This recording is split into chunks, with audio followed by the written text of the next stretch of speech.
Sa kalagitnaan ng tahimik na gabi, makikita sina Ash at X na mabilis na tumatakbo. Sinabi ni X kay Ash na kung mas marami itong mapapatay na halimaw, kailangan itong ibunyag ang sekreto ng kapangyarihan ng kanyang palad.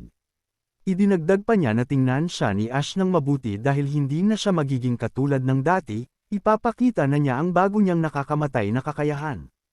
Tumingin si Ash sa kanya at may kumpiyansang sinabing, aasahan ko yan.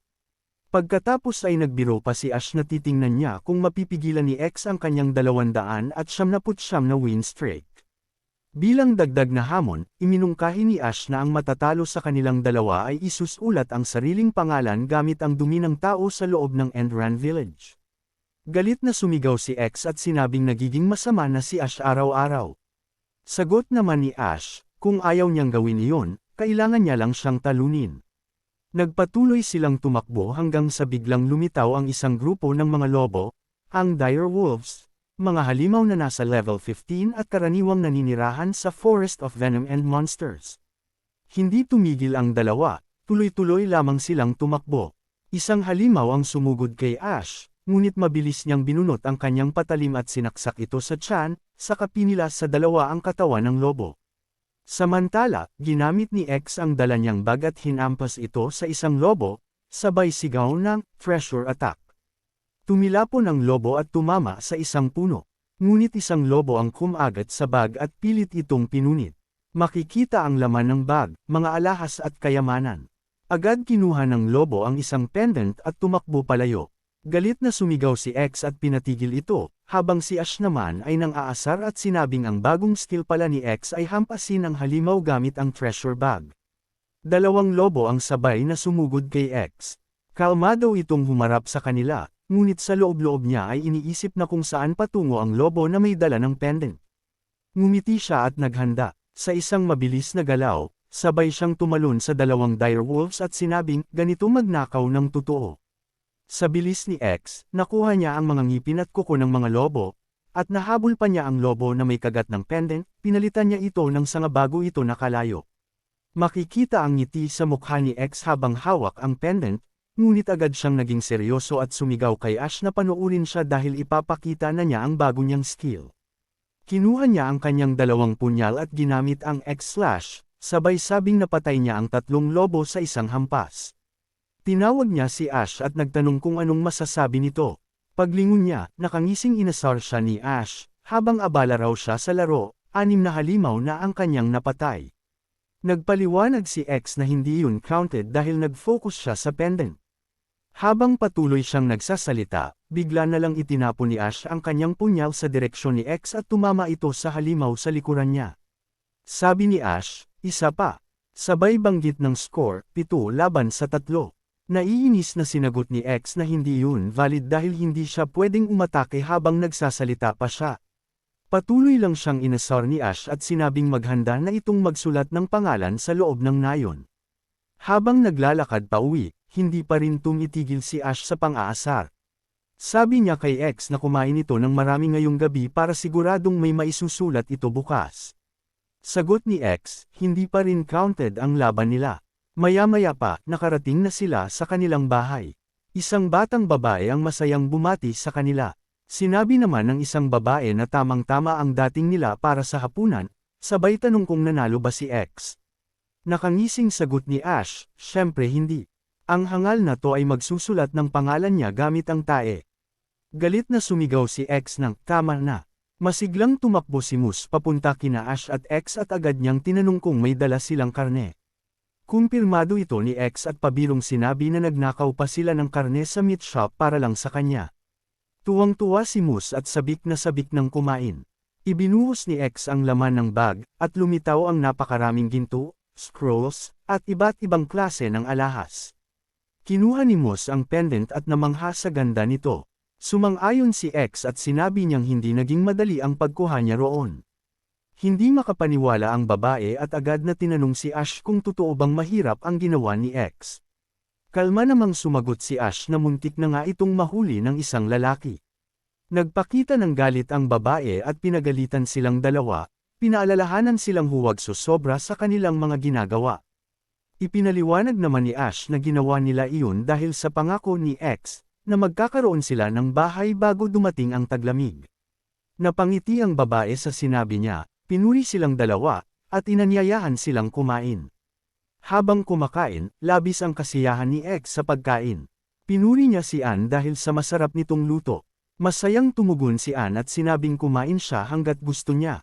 Nagpasalamat din si Ash kay Ann, at sinabi niyang hindi na sila magkakaproblema sa pera kapag nakalipat na sila sa nayon. Habang iniisip ang kanilang hinaharap, sinabi ni X na kahit bata ay pwedeng bumili ng bahay sa nayon basta may sapat na pera.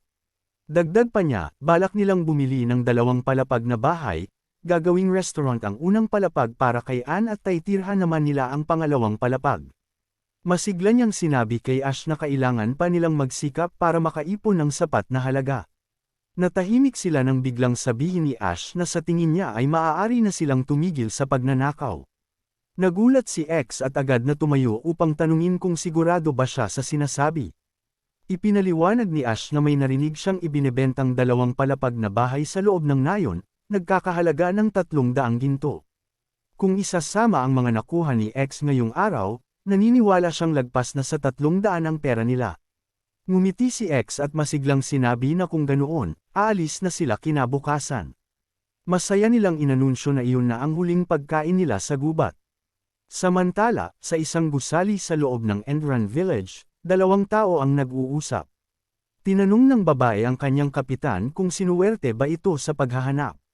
Sumagot ang kapitan na wala pa siyang nahanap. Ang babae ay si Farland Den, ang vice captain ng Azure Knights. Hindi siya makapaniwala na nagdala ang kanyang kapitan ng isang hindi noble para maging kandidato sa Ragnar. Idinagdag pa niya na matagal na niyang sinabi na hindi ito uubra. Ipinaalala ni Den sa kanyang kapitan na kapag nabigo na naman ito ngayong taon sa paghahanap ng kandidato, mawawala na siya sa kanyang posisyon. Ngumisi lang ang kapitan at sinabing wala siyang magagawa kung masisante siya. Sa kabila ng sitwasyon, sinabi pa niyang mas pipiliin pa niyang matanggal kaysa irekomenda ang mga nobility. Ang lalaking ito ay si Full Moon Ryu, ang kapitan ng Azure Knights. Napabuntong hininga si Den at sinabing hindi niya maintindihan kung ano ang tumatakbo sa isip ng kanyang kapitan. Walang pag-aalinlangang sumagot si Ryu na wala siyang kahit anong plano, maliban sa mabigyan ng kaunting sipa sa mukha ang mga nobles. Iniba ni Den ang usapan at tinanong kung nakuha na ba ni Ryu ang Dungeon Stone.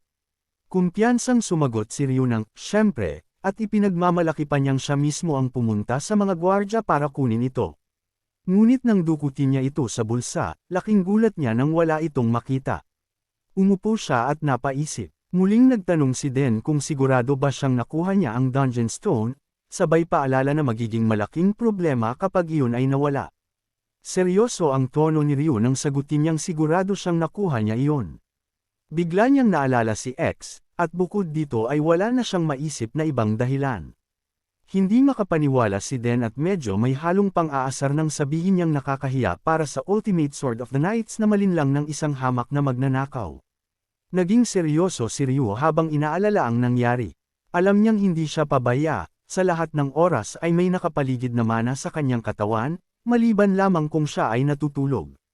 Doon niya napagtanto na ginamit ni X ang isang skill na tinatawag na steal, at kahit siya na kapitan ng Azure Knights ay naloko nito. Sa halip na magalit, natuwa pa si Ryu sa natuklasan. Ngumiti siya at sinabing, mas lalo itong nagiging kawili-wili.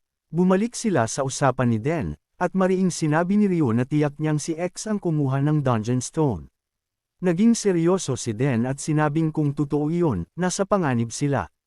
Ipinaliwanag niya na kapag napunta ang Dungeon Stone sa mga halimaw, may mabubuong isang gold-level dungeon, at lahat ng lugar sa paligid nito ay magiging abo. Hindi nagpakita ng kaba si Ryu. Tumayo siya at sinuot ang kanyang uniforme. Sinabi niya kay Den na dapat nilang tingnan ang positibong aspeto ng sitwasyon, dahil siya ang nakawala sa Dungeon Stone, siya rin ang makakahanap nito. Kinuha niya ang kanyang espada at nagsabing hahanapin niya ito. Nag-concentrate si Ryu at ginamit ang mana release. Isang maliwanag na aura ang bumalot sa kanya, kumalat sa buong Endran Village hanggang sa kagubatan kung saan naroon ang Dungeon Stone. Pagkatapos, kalmado niyang sinabi kay Den na natagpuan na niya ito. Ibinunyag ni Ryu na ang Dungeon Stone ay nasa Northern Forest. Agad na nagulat si Den at sinabi niyang ang bahaging iyon ng kagubatan ay kilala bilang Forest of Venom and Monsters. Tinanong ni Ryu kung bakit, at ipinaliwanag ni Den na ang lugar na iyon ay napakadelikado, dahil puno ito ng nakakalasong halaman at mga matataas na level ng halimaw, kahit ang mga sundalo ay nagdadalawang isip pumasok doon. Ngumiti si Ryu at sinabing, kung kaya ng mga batang iyon na tirhan ng ganoong klaseng lugar at patuloy pang mabuhay hanggang ngayon, sigurado akong kakaiba sila. Pagkasabi nito, nagpaalam siya kay Den at tumalon palabas ng bintana. Samantala, sa kampo ni Ash at X, tinanong ni X kung bakit hindi pa natutulog si Ash. Sagot ni Ash, hindi lang talaga siya makatulog. Habang nakatingin sa isang puntod na may pangalang Mito, sinabi niyang dahil lilipat na sila kinabukasan, may kakaiba siyang nararamdaman. Umupo silang dalawa sa tabi ng puntod. Biglang sinabi ni X na inakala niyang mamamatay noon si Ash. Nagtaka si Ash sa sinabi nito, kaya nagsimulang magkwento si X. 5 taon na raw ang nakalipas mula nang matagpuan niya si Ash na nakabaon sa makapal na abo. Nakangiting idinagdag ni X na akala niya noon ay tanga si Ash dahil paggising nito ay hindi nito maalala ang sariling pangalan. Galit na sinagot ni Ash si X, sinabing hindi ito dapat magsalita ng ganoon dahil hindi naman ito marunong magbasa. Ilang sandali pa, nagpasalamat si Ash kay X. Tinanong ni X kung saan nanggaling ang mga salitang iyon at baka pagod lang si Ash. Ngunit seryosong sumagot si Ash, kung hindi raw dahil kay X, hindi sila makakaalis sa gubat. Araw-araw nitong inilalagay sa panganib ang buhay para magnakaw, at dahil doon ay nabubuhay silang lahat. Ipinahayag ni Ash na ang pagnanakaw ni X ang nagligtas sa kanila, at dapat niya itong ipagmalaki. Napabuntong hininga si X at napaisip. Sabi niya, kung ganyan ka talaga ka-grateful, sabihin mo na sakin ang sekreto ng palad mo. Ngumiti si Ash at sumagot, sasabihin ko lang yun kapag naisulat mo ang pangalan mo gamit ang dumi. Naiinis na sumagot si X na hindi iyon counted, kanina lang araw ay nagpapasalamat pa si Ash sa kanya. Pero sagot ni Ash, totoo ang pasasalamat niya, pero ang pusta ay pusta. Habang nagtatalo silang dalawa, bigla silang nakarinig ng malakas na pagsabog. Agad silang kinabahan, alam nilang iyon ay tunog ng patibong, ibig sabihin ay may nakapasok sa gubat. Sa pinagmulan ng ingay, makikita si Ryu na may hawak na baging. Sinabi niya, kung ganito kalaki ang uri ng trap na to, ibig sabihin, hindi lang sila dalawa.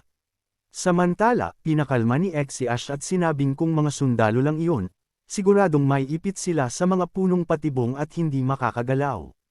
Ngunit ilang sandali pa, pangalawang pagsabog na naman ang narinig nila.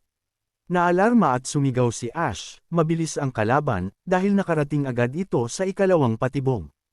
Nagngit-ngit si X at napaisip, hindi pwedeng siya yon, ngunit habang binabalikan niya ang mga nangyari, unti-unti niyang napagtanto.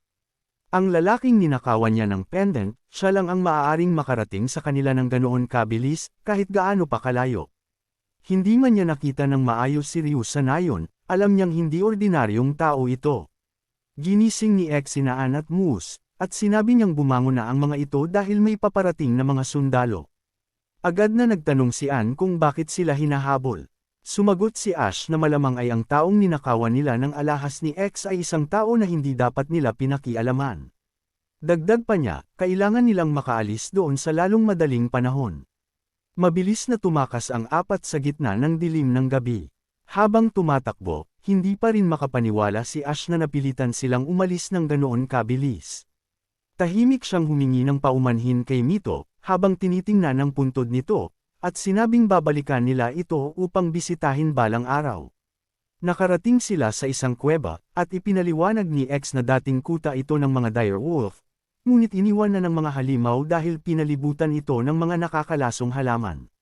Dagdag pa niya, tagos ang kuwebang ito patungo sa kabilang bahagi ng bukirin, ngunit delikado ang daraanan kaya pinaalalahanan niya si Ann na siguraduhing sundan ang kanyang mga yapak.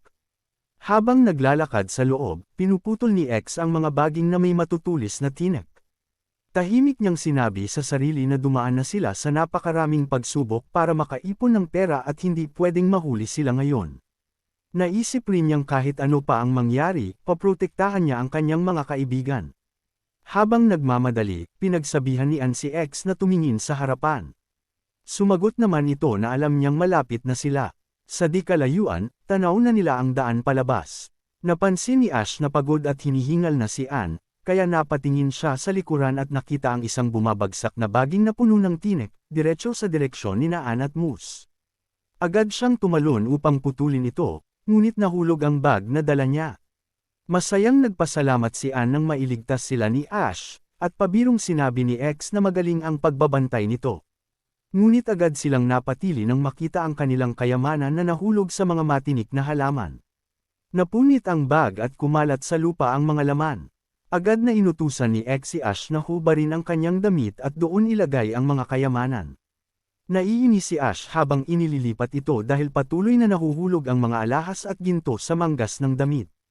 Bigla silang tinawag ni Anne na may takot sa boses, at itinuro ang isang bahagi ng kuweba na napalilibutan ng mga halaman. Doon, may mga matang nakatitig sa kanila. Lumabas ang mga direwolf at sabay-sabay na humagulaw.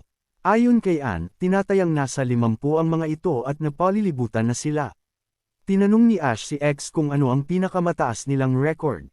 Sumagot si X na wala siyang ideya, pero sigurado siyang magkakaroon sila ng bago ngayong gabi. Seryosong inutusan ni Ash si Anne na kunin si Moose at magtago sa likuran nila. Ngumiti naman si X at sinabing huwag mag-alala dahil kakayanin nilang dalawa ang mga ito. Ngunit puno ng kumpiyansa, paalala ni Anne na tila nakakalimutan nilang siya ang pinakamagaling na estudyante ni Mito. Tumayo silang apat at naghanda. Buo ang loob nilang makakalabas sila ng ligtas mula sa kuweba. Sabay-sabay na sumugod ang mga direwolf. Habang nakikipaglaban, iniisip ni Ash na kailangan niyang pabilisin at makapatay ng mas marami upang hindi maubos ni na X at Anne ang kanilang enerhiya. Mabilis namang lumusab si X at ginamit ang kanyang skill na X-Slash, habang si Anne ay lumaban din sa abot ng kanyang makakaya. Nagtagal ang laban hanggang sa mapagod ang dalawa, ngunit sa huli, nakahandusay na ang lahat ng halimaw. Pabirong tinanong ni X si Ash kung ilan ang kanyang napatumba. Sumagot si Ash na hindi niya alam, pero isa lang ang sigurado, buhay silang lahat. Ngumiti siya pagkatapos sabihin ito, habang si X naman ay nagyayabang kung nakita ba nila ang kanyang X-Slash. Pinutol ni Anne ang biroan at sinabing wala ng oras, kailangan nilang kunin agad ang mga nahulog. Napansin ni Ash ang kwintas sa kanyang likuran at naisip niyang ito ang dahilan kung bakit muntik nang mapahamak si X noong ninakaw niya ito. Sinigurado niyang hindi ito may iwan. Ngunit bigla niyang napagtanto na ang mga halimaw ay tila iyon lamang ang pakay. Habang iniisip niya kung ano ang espesyal sa kwintas, isang napakalaking ulo ng halimaw ang lumabas mula sa dilim sa kanyang likuran. Nang makita iyon, agad na tumalon si X at sumigaw ng babala kay Ash. Tinulak niya ito, ngunit siya ang tinamaan ng atake ng halimaw. Nabigla si X nang sa isang atake lang ay mabali ang kanyang kamay. Gayunpaman, nagpasya siyang lumaban pa basta't hindi na siya muling matatamaan. Hindi niya alam na ang halimaw na ito ay may passive skill na tinatawag na double attack. Dahil dito, nagdulot ang susunod na atake ng mas matinding pinsala at tumilapon siya sa ere. Ang halimaw ay tinatawag na double head, isang bihirang uri ng halimaw, level 44, na nag-evolve mula sa direwolf sa pamamagitan ng demonic power. Mabilis na tumakbo si Ash papunta kay X habang sinisisi ang sarili. Paulit-ulit niyang iniisip kung bakit hindi niya naisip na maaaring may boss monster sa loob ng kuweba. Ngunit biglang nagtaka si Ash nang mapansin niyang ang halimaw ay hindi papunta sa direksyon nila.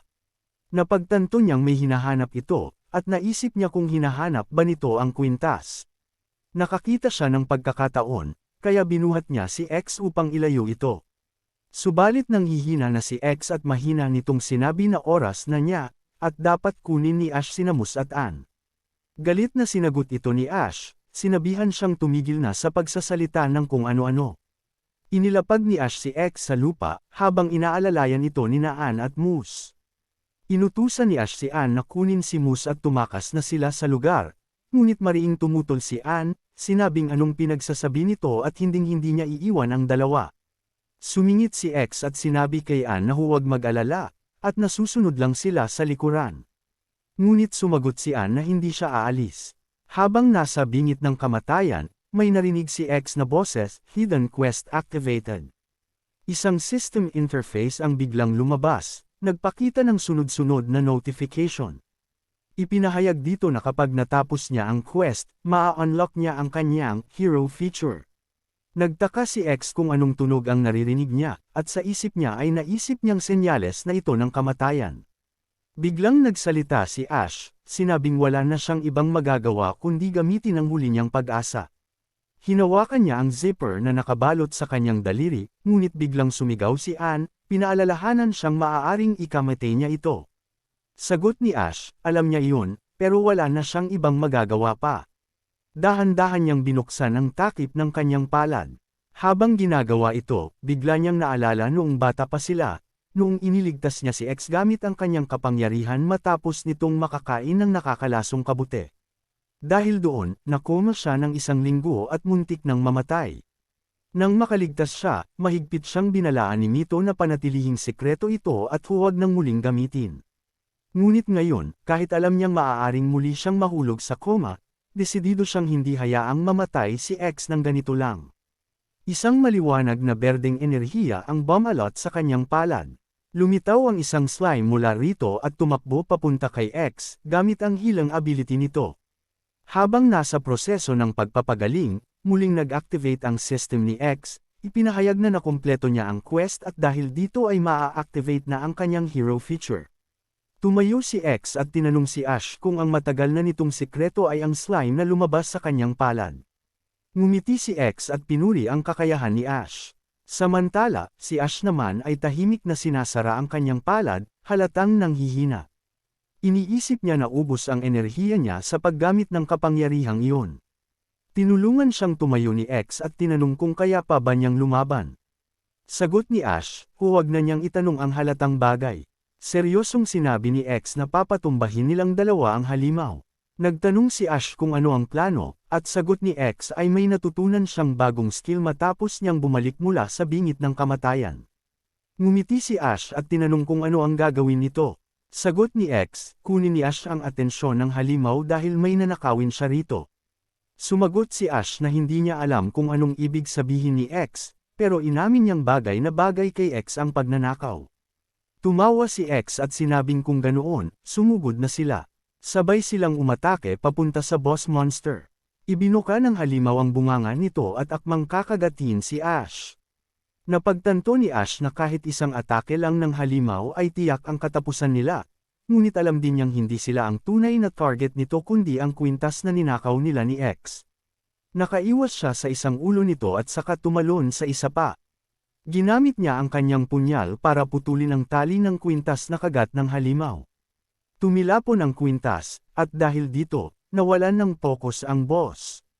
Sinamantala ito ni Ash at tumira ng solidong atake sa katawan ng halimaw. Sa kasamaang palad, hindi man lang ito nagdulot ng gasgas, sa halip, ang punyal pa ni Ash ang naputol. Nasalo ng halimaw sa ere ang kwintas gamit ang isa sa mga ulo nito. Hingal at lupaypay si Ash dahil sa epekto ng paggamit ng kanyang kapangyarihan. Habang nakaluhod sa lupa, mabilis na sumugod ang double head sa kanya. Ngunit bigla ulit itong nawalan ng focus nang tawagin ito ni X. Habang nasa ere, sinabi ni X, nananakawin niya ang skill nito. Inanunsyo ng system na ginamit niya ang steal sa double head. Ang skill na ito ay exclusive lamang sa hero, kaya nitong nakawin ang skill o stats ng isang halimaw, at mas tumataas ang success rate depende sa bilis ng gumagamit. Ilang saglit lang, inanunsyo ng system na ang skill steal ay matagumpay. Nagalit ang double head, at dahil dito, hindi na nito maaaring gamitin ang sariling skill. Pasigaw na sinabi ni X sa halimaw na ang skill nito ay kanya na ngayon. Ang double attack ay isang uri ng passive skill, at ang activation chance nito ay tumataas kapag ginamit sa malapitan. Hindi makapaniwala si Ash sa bagong kakayahan ni X. Sumugod ang double head kay X habang nasa ere ito, ngunit biglang nawala si X sa paningin ng halimaw at muling lumitaw sa tagiliran nito. Puno ng determinasyon si X. Sa loob-loob niya, para bang may boses na nagtuturo sa kanya kung paano lumaban. Sinaksak niya ang kanyang punyal sa tiyan ng halimaw at sinabing gagamitin niya ang sariling skill nito para patumbahin ito. Sa una, tila walang epekto ang atake, ngunit nang mag-activate ang double attack, nagdulot ito ng napakalaking pinsala. Bumagsak ang halimaw at kalaunan ay namatay. Tinawag ni X si Ash habang nakangiti at sinabing siya ang nakapatay, kaya sa round na ito, siya ang panalo. Sumang-ayon si Ash at sinabing ito ang una niyang pagkatalo. Pagkatapos ng mahabang laban, naglakad na ang grupo papalabas ng kuweba. Masayang-masaya sila habang tanaw ang liwanag ng labasan.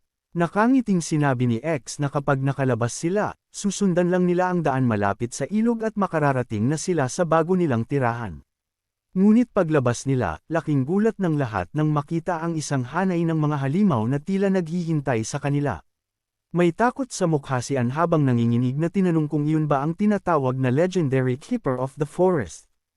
At sa harap nila ay lumitaw ang isang napakalaking halimaw, si Bear Jack, isang legend rank na nasa level 60, ang leader ng mga Honda Bears at tagapangalaga ng Forest of Venom and Monsters. Sinasabing ang maliwanag na batong nakaukit sa ulo nito ay nag-iipon ng mana sa loob ng daan-daang taon. Biglang napansin ni X ang liwanag mula sa bag na hawak niya at napagtanto niyang iyon ay mula sa asul na kwintas. Sa sobrang pagkabigla, nasabi niyang sana'y itinapon na lang nila ito sa loob ng kuweba. Mabilis namang nagsalita ang halimaw, malalim at nakakatakot ang tinig, ang kapangyarihang iyon ay pagmamay-ari ng kanilang lahi at hindi dapat hawakan ng mga hamak na tao lamang.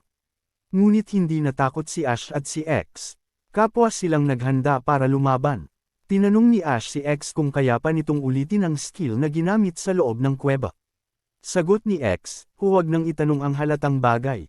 Bago pa man sila kumilos, isang boses ang biglang umalangaw-ngaw. Pinuri nito ang ginawa nilang pagpaslang kay Doublehead, ngunit agad ding idinagdag na ang mga batang gaya nila ay walang laban sa mga Honda Bears. Nanigas ang dalawa at dahan-daw ang lumingon, hanggang sa makita nila si Ryo. Tula lang kinumpirma ni X ang kanyang hinala, si Ryo nga ang matagal nang naghahanap sa kanila. Seryosong nagsalita si Ryo, sinabing haharapin niya ang dalawa pagkatapos niyang tapusin ang mga halimaw. Idinagdag pa nito na sa kabila ng lahat, isa pa rin siyang knight. Kasabay ng mga salitang iyon ay binigkas niya ang Code of Chivalry, na ang isang knight ay nararapat na ipagtanggol ang sangkatauhan. Mabagsik na inutusan ni Bear Jack ang kanyang mga kapatid na umatake. Malakas ang sigaw nito, na dumating na ang oras upang makuha nila ang kapangyarihan. Ngunit kalmado lang si Ryu. Hinawakan niya ang kanyang espada at ginamit ang skill na scythe, isang anyo ng kanyang teknik na tinatawag na Full Moon Single Sword Slash.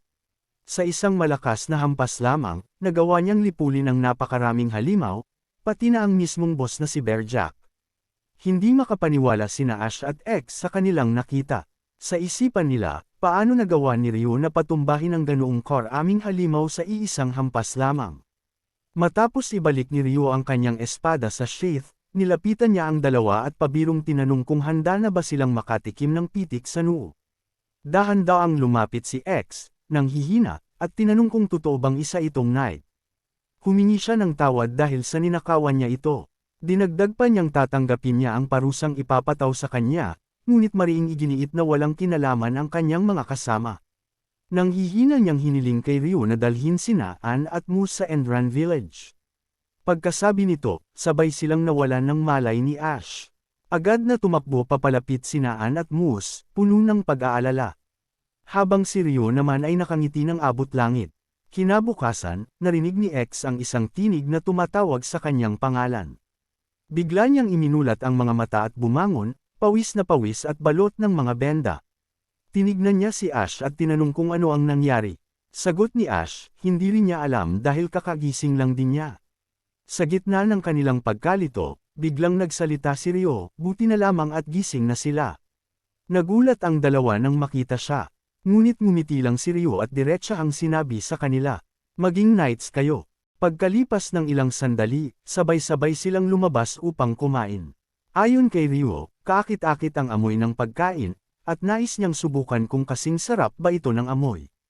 Nang matikman niya, hindi siya makapaniwala sa linamnam nito.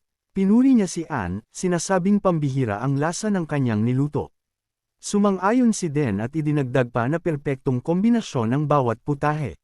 Napansin naman ni Kenta kung gaano kahusay si Ann sa paggamit ng mga sangkap, bagaman mukhang simple, ang ulam ay nangangailangan ng kasanayan ng isang bihasang chef upang makumplito. Laking gulat nila nang malamang 14 anyos pa lamang ang may gawa ng pagkain. Dahil sa ipinamalas nitong talento, sinabi nilang hindi na kailangan ni Ann ng kahit anong rekomendasyon upang makapasok sa paaralan, tiyak pa umanong magiging top student ito. Napangiti si Ann at nagpasalamat. Samantala, tumayo si X na may isang pa sa mesa, ipinagmamalaki ang luto ni Ann, habang nakatitig naman si Ash na may bakas ng inis sa mukha. Patuloy pa rin sa pagyayabang si X, at sa sobrang kasiglaan, tumatalsak ang pagkain mula sa kanyang bibig sa tuwing nagsasalita. Hindi makapaniwala si Ryu sa eksenang nasasaksihan. Sa inis niya, hinila niya si X, sabay hawak sa magkabilang tenga, at inutusan itong tumahimik at kumain, tinawag pa niya itong parang isang mabangis na hayop. Dahil sa gulo ng dalawa, ninas sina Ash at Den at parehong pinagsasapak ang magulo. Natawa si Kenta, tinawag pa ang eksena bilang isang sakuna. Ngunit agad din siyang sinapak ni Ryu, sabay tanong kung bakit ito natatawa. Pinagalitan niya ito at pinagsisipa habang si X naman ay nakisawsaw at sinusuportahan si Ryu. Tahimik lang si Ash na nakamasid, halatang nagdududa sa biglaang pagiging komportable ni X sa grupo, parang matagal na silang magkakasama. Iniisip niyang nagiging pabaya na ito kahit hindi pa ganap na kilala ang mga taong nasa paligid niya. Samantala, isang oras bago ang kasalukuyan, hindi makapaniwala sina X at Ash sa sinabi ni Ryu na nais niyang gawing night ang dalawa. Nabagabag si Ash sa dahilan, habang si X naman ay agad na nagtanong, puno ng kaba, kung ligtas ang dalawang babaeng kasama nila. Dahil sa pananahimik ni Ryu, mas lalo siyang nataranta at muling nagtanong kung may nangyari bang masama sa mga ito. Pumikit si Ryu at sinabing hindi na iligtas ang dalawang babae, isang kasinungalingan. Galit na tumindig si X, nagtanong kung ano ang ibig nitong sabihin, at matapos humingi ng paumanhin si Ryu, ipinaliwanag nitong silang dalawa lamang ang nailigtas. Nag-apoy ang galit ni X, tinatanong kung paano pa nito matatawag ang sarili na knight kung dalawang bata lamang ay hindi nito kayang sagipin. Tumakbo siya papunta kay Ryu, handang umatake, ngunit kalmado lang itong nakamasid. Napansin ni Ryu ang kakaibang mana ni X, dalisay, malakas, at tila isang mabangis na hayop na nabuhay sa napakahabang panahon. Binalak niyang subukan ito, ngunit biglang bumukas ang pinto ng malakas at tumama sa mukha ni X. Si Den ang may gawa, sabay sabing dapat itong kumalma dahil nagsisinungaling lang si Ryo. Dinagdagan pa niyang dapat itigil ng kapitan ang mga masasamang biro nito at huwag asarin ang mga bata. Dumugo ang ilong ni X at pumatak ang luha dahil sa pagkakasapol. Inamin ni Den na nasa kusina lamang sina Ann at Moose at tumutulong sa pagluluto. Nagbangayan sina X at Ryu, tinawag ni X si Ryu bilang isang mabalahibo at walang hiyang matandang lalaki, habang gumanti naman si Ryu at tinawag siyang mabangis na hayop, sabay tanong kung ganoon ba siya magpasalamat sa nagligtas sa kanya. Tahimik lang si Ash habang pinapanood ang pagtatalo. Sa isip niya, malinaw na nagsisinungaling lamang si Ryu. Imposibleng ang lalaking tumalo sa isang boss monster sa isang hampas ay hindi kayang iligtas ang dalawang bata. Dagdag pa niya, mukhang interesado si Ryu sa kanila dahil sinundan sila nito, iniligtas, at ginamot pa ang kanilang mga sugat, malamang ay nais lamang nitong makita ang magiging tugon ni X tungkol sa mga knights. Matapos suriin ang lahat, tinanong niya si Ryu kung bakit sila ang gustong gawing knight, dahil alam niyang karaniwang mga noble lamang ang pinipili. Napansin agad ni Ryu ang mapanuring tingin ni Ash. Naunawaan niyang ang pagiging maingat nito ang dahilan kung bakit nakaligtas sila sa mapanganib na kagubatan. Inanyayahan niya silang lumabas upang lubos na mapag-usapan ang lahat. Nagsimula si Ryu sa pagpapakilala bilang si Full Moon Ryu, kapitan ng Azure Knights. Ipinakilala rin niya si Farland Den, Vice Captain, at bihasa sa mahika at espada.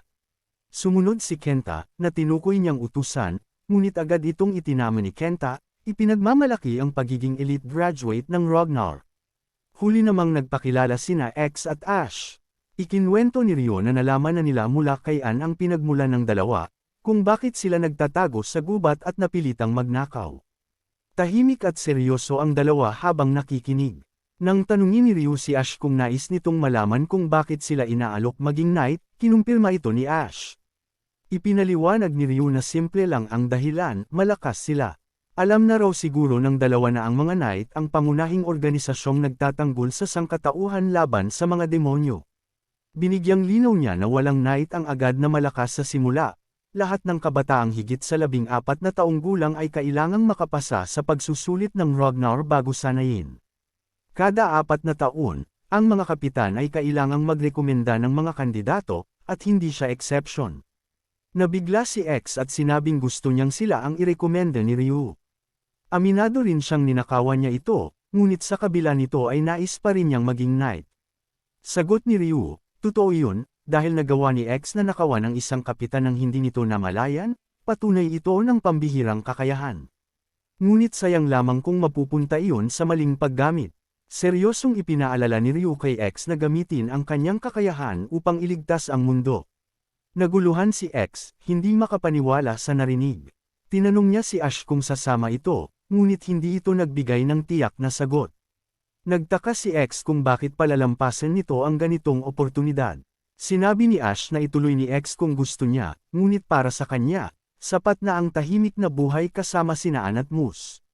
Gayunpaman, sa loob-loob niya, alam niyang napakalaking pagkakataon ito, nag-aalala lamang siya kung sino ang magbabantay sa dalawang bata. Napansin ni Ryu ang kanyang pag-aalangan at sinabi niyang may kamag-anak si Kenta sa isang Royal Culinary School. Doon maaaring mag-aral sina Ann at Moose, at tiyak ang kaligtasan ng dalawa. Bahagyang sumang-ayon si Ash, ngunit iginiit niyang mahusay nang magluto si Ann at simple lamang ang pangarap nila. Upang makumbinsi siya, nabanggit ni Ryu na nawalan ito ng alaala. Sa Knight's Library daw ay may mga librong naglalaman ng impormasyon sa buong mundo, posibleng matuntan nila ang kanyang nakaraan roon. Nabigla si Ash, napaisip, at nakaramdam ng kakaibang kilabot. Ayon kay Ryu, may isa pa siyang dahilan kung bakit nais niyang sa labas pag-usapan ang lahat. Tinawag niya si Kenta, itinuring pa itong utusan, upang kumpirmahin kung handa na ang lahat, na agad namang pinagtibay ni Kenta. Makalipas ang ilang sandali ay may narinig sina Ash at X na pag-uusap ng ilang sundalo sa hindi kalayuan. Ang mga ito ay nagrereklamo kung gaano kahirap hulihin ang lahat ng slave merchant sa loob lamang ng kalahating araw. Nagulat ang dalawa at agad silang sumilip mula sa kanilang pwesto. Mula roon ay nasilayan nila ang mga sundalo na dala ang mga mangangalakal ng alipin. Si Ryu naman ay mahinahong nagpapaliwanag, nahuli raw nila ang lahat ng mga mangangalakal ng alipin sa paligid ng lugar, 20 ang kabuoang bilang. Ipinunto rin ni Ryu na ilan sa mga ito ay mga feudal lords, mga taong nagbulag-bulagan at kumita sa pagsasamantala. Dagdag pa niya, hindi makakatakas ang mga ito sa hustisya, mabubulok sila sa kulungan o tuluyang malulumpo. Ipinagmamalaki niyang ito ay isa lamang sa mga maliit na kapangyarihan ng isang knight. Muli niyang hinikayat sina Ash at X na maging knight din, upang baguhin ang hindi makatarungang mundo sa pamamagitan ng sarili nilang lakas. Natigilan ang dalawa sa narinig, sa isip nila ay tila posible ngang mabago ang mundo. Gayunman, nananatiling puno ng katanungan si Ash. Sa unang tingin ay pambihira si Ryu, ngunit may mga pagkakataong nagiging kahawig ng ugali ni X ang kilos nito. Tahimik niyang tinanong ang sarili kung mapagkakatiwalaan ba talaga ang taong ito. Sa kasalukuyan, tinawag ni X si Ryu bilang master at nagtanong kung kailan magsisimula ang Ragnar. Ramdam daw niya na maraming malalakas na kabataan ang kasali, kaya dapat silang mag-ensayo. Tugon ni Ryu, nais niyang bumalik muna sa main base upang sanayin silang dalawa, ngunit kailangan niya munang ipunan ang mana na ginamit upang hanapin ang Dungeon Stone. Biglang naalala ni X ang kwintas na ninakaw nila, iyon pala ang tinatawag na Dungeon Stone. Nagtanong siya kung ano yun, at ipinaliwanag ni Den na isa itong spell device na kayang magdulot ng dungeon break sa pamamagitan ng pagpapalakas ng mana ng tao o halimaw. Isa itong holy item na pagmamayari ng second at fourth god, ngunit ginamit ng mga demon para sa pandarambong sa mundo. Sinabi ni Den na napakadelikado ng bagay na ninakaw ni X. Bahagyang natawa si X, inakala niyang isa lang itong mamahaling hiyas. Sinabi naman ni Ryu na mabuti at mabilis nilang nakuha ang Dungeon Stone dahil siya mismo ang nakawala nito. Dagdag pa niya, mabuti at nasa loob pa ito ng sakop ng kanyang mana release. Biglang tinawag ni Kenta ang kapitan, binanggit na kung gumamit ito ng ganoon kalawak na mana, maaaring magkaroon ng reaksyon ang mga halimaw at lumusog. May kumpiyansang ipinahayag ni Ryu na walang halimaw ang mga ngahas habulin ang ganoong mana, alam nilang kamatayan ang kapalit. Ngunit biglang napatingala si X ng kumidlat. Ayon kay Ash, kanina lang ay maliwanag ang panahon. Muling napatigil si X, tila uulan. Sa kalangitan ng Endran Village, nagpakita ang mga kidlat at kulay lilang enerhiya. Isang misteryosong nilalang ang lumabas mula sa portal. Agad itong naramdaman ni Den at Kenta, tiyak nilang isang high-rank ang demon ito. Nakangisi, sinabi ng demon na natagpuan na niya ang kanyang hinahanap. Sa isip ni Ryo, malinaw na konektado ang Dungeon Stone sa nilalang na ito. Naramdaman ni X ang matinding pressure mula sa demon, parang kumikipot ang hangin. Tinawag ng demon si Ryo, ipinaalala na tumakas ito noong huli nilang laban. Agad inutusan ni Ryo si Den na itakda ang barrier sa buong nayon sa full force, habang si Kenta naman ay mag-evacuate ng mga tao. Binunot ng demon ang kanyang espada at walang pag-aatubiling umatake, winasak ang gusaling kinaroroonan ng grupo. Ang demon ay si Laserka, isang high-rank demon, level 99, ang lumikha ng demonic swordsmanship. Siya ang top swordsman ng mga demon, labis ang pagkahilig sa labanan, at kilalang kaya niyang durugan ang paligid sa isang atake pa. Lamang, may tuwang sinabi ni Zerka na gamitin ni Ryo ang kanyang espada, at agad itong tinugon ni Ryo, umatikabong palitan ng atake ang sumunod. Masiglang sinabi ng demon na iyon mismo ang kanyang inaasahan.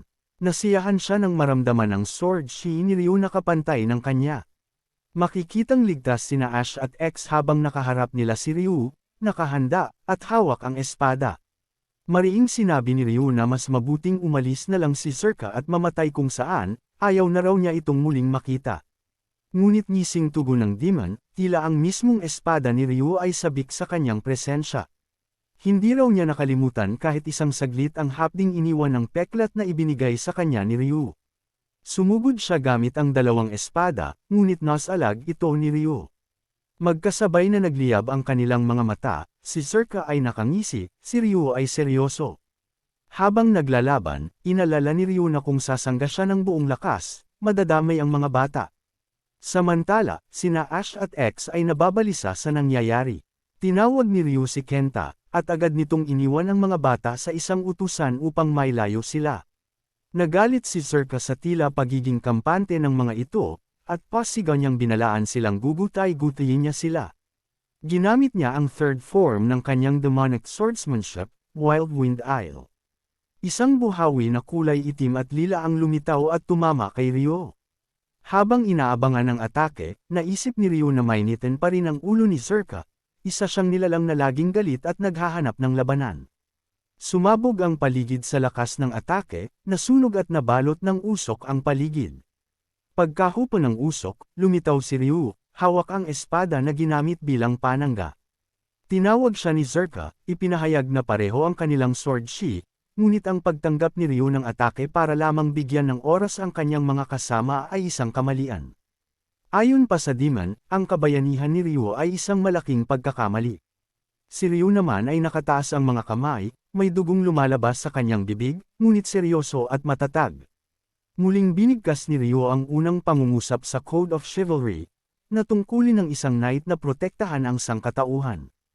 Puno ng determinasyon, sinabi niyang ang paniniwalang iyon ang tunay na nagbibigay lakas sa tao. Nilait siya ni Zerka, sinabing walang kabuluhan ang mga katagang iyon, at tinanong kung ilang knights na ba ang namatay sa kanyang kamay matapos sabihin ang parehong mga salita. Ngumiti si Ryo at sumagot na mas nagiging kapana-panabik ang laban kapag may mga balakid. Nainis si Zerka, ininsulta ang pagsasalita ni Ryo, sabay talon at sigaw, titignan daw niya kung makakapagsalita pa ito kapag pira-piraso na ang katawan. Sa pamamagitan ng telepathy, ipinaalam ni Kenta na ligtas nang nailikas ang mga tao. Ayon naman kay Den, tila palaging ganoon ang kanilang papel, taga-evacuate at taga-barrier. Ngumiti si Ryo, nagpasalamat sa kanyang mga knights, at buong kumpiyansang idineklara na magagawa na niya ang gusto niya. Iwinasiwas niya ang espada at sinabi kay Zerka na kung death wish ang hanap nito, hindi niya tatanggihan. Hindi maitago ng demon ang pagkasabik, sinabi niyang iyon ang sword shi na kanyang inaasahan, at hinamon si Ryo na ibigay ang lahat ng makakaya niya.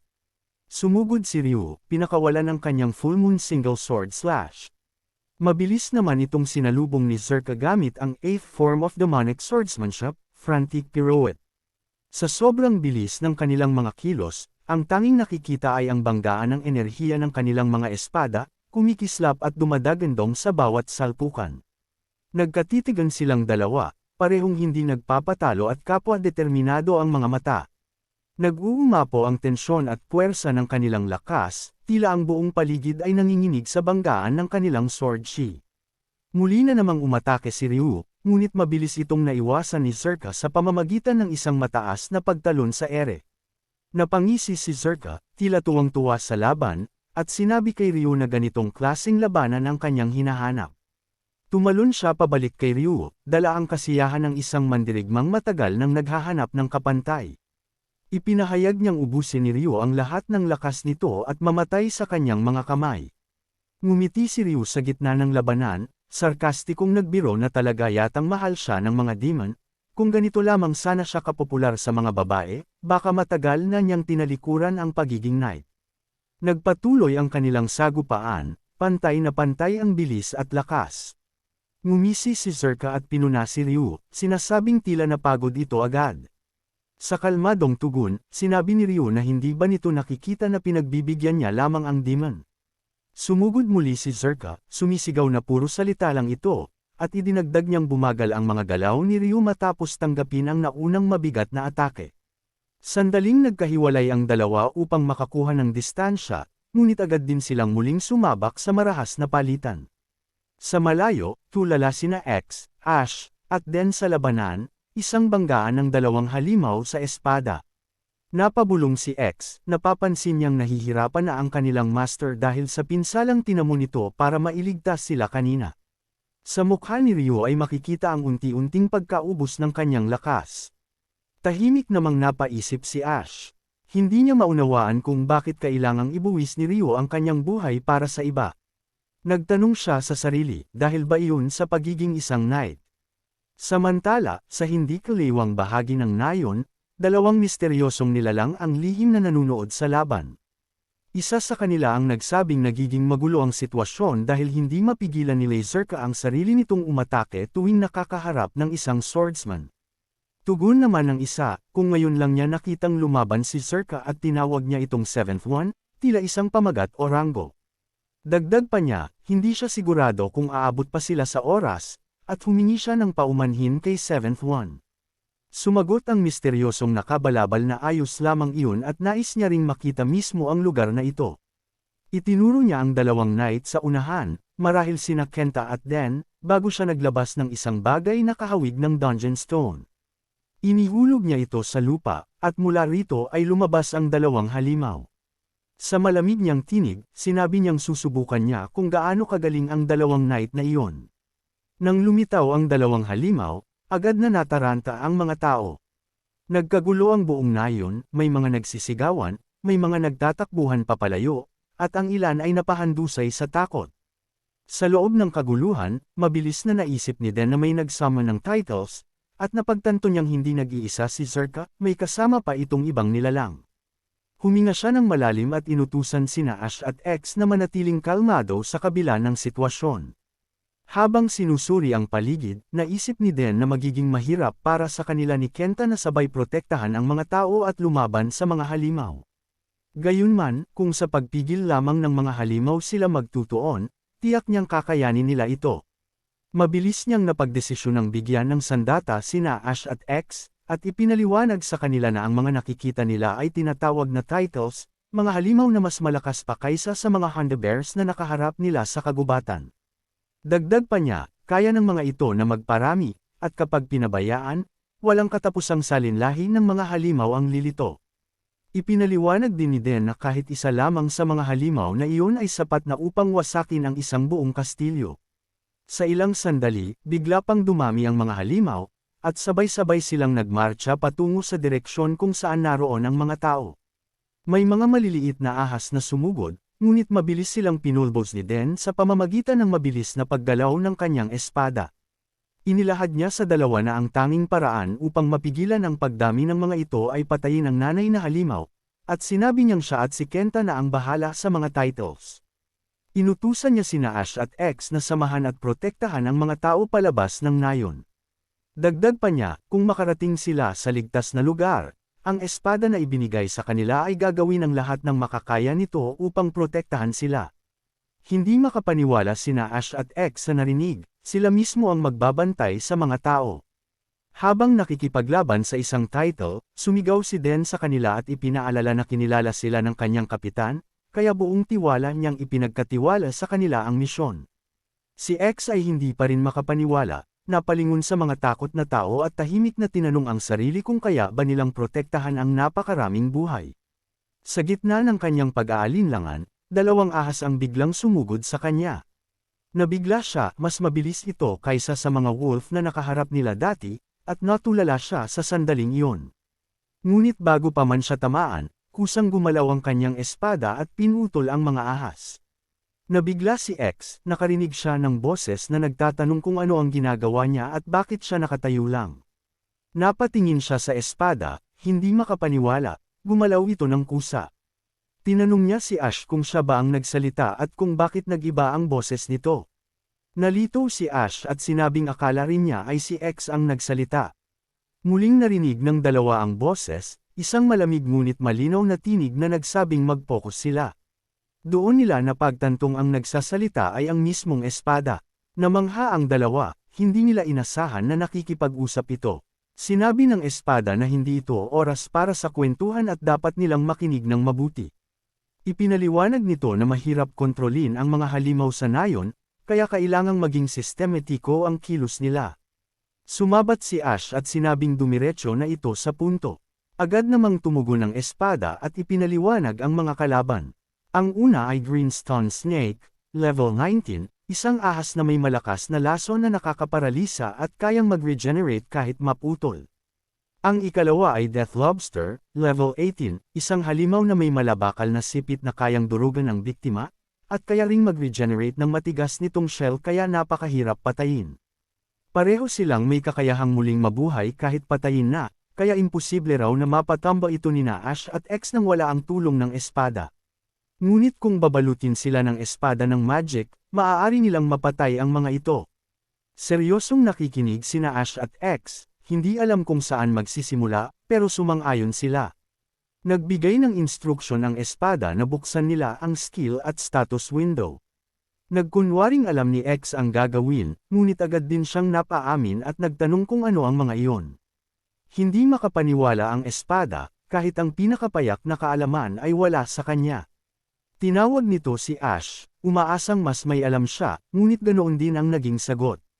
Sinabi ni Ash na kalimutan na iyon at turuan na lang sila kung paano lumaban. Mabilis namang sumagot ang espada, tinawag din siyang tanga. Napagtanto ng espada na nasa delikadong sitwasyon si Den kaya niya ipinagkatiwala sa dalawang baguhan ang ganitong misyon.